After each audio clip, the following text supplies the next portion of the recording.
سلام و درود بچه ها، خیلی خوش اومدید به ویدیو جدید.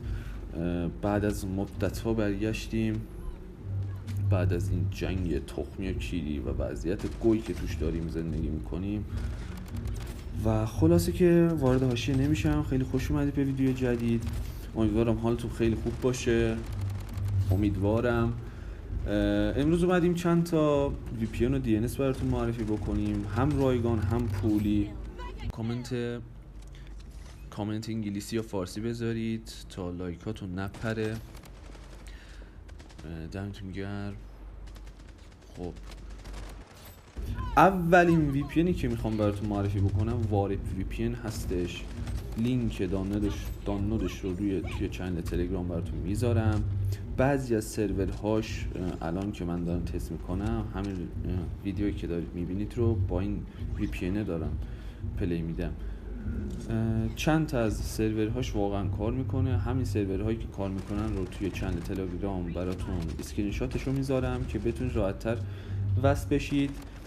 بعد اینجا رو ببین، طرف داره ادای کیر در میاره. خب حالا دومین VPN کول VPN هستش. بچه‌ها من این VPN رو خیلی تضمین نمی کنم براتون، ولی امتحان بکنید. شاید برای شما پینگ خوبی بده، اصلا برای من پینگ خوبی نمیداد و بگذاریم حالا، ولی شما تستش بکنید دیگه. منم بازم اون سرورهایی که براش خیلی خوب کار میکنن رو یا شاید اصلا کار نمیکنن رو براتون میذارم توی چنل تلگرام.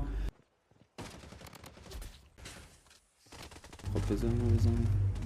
خب سوم VPN یا اصلا DNS هستش. لگسلایر رو براتون معرفی میکنم. لگسلایر بچه‌ها خیلی بهتر از ایناست، ولی بعدیش اینه که اشتراکش رو باید تهیه بکنید. خب چهارمون VPN در واقع VPN نیستش، یه دونه بوستر هست، نمیدونم FLI بود چی بود، حالا اونم توی چنل تلگرام میذارم براتون. 2-3 روزه خوب کار میکنه. برای من پینگش 80 میداد 2-3 روزه البته، ولی بعد 2-3 روز پینگتون میشه 100-120. حالا بسته به منطقه یا نت شما داره.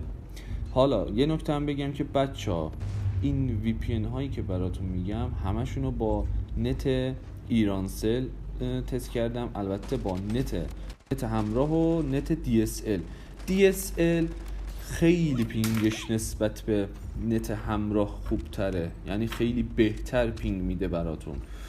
و اینم بگم که بازم دیگه بسته به منطقه یا نت شما داره، سرعت نت شما، این پینگ شما، خلاصه آره.